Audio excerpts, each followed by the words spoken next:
Cuarto, vos imos explicar brevemente o que é unha planta de reciclaxe de papel.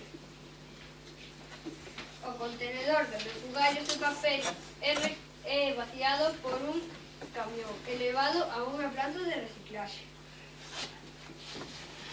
Este papel é convertido nunha pasta que pasa por unha criba e separa esas impurezas que non é papel. Tamén eliminan a tinta e pasa por unha segunda criba para eliminarse todas as impurezas que lle quedan.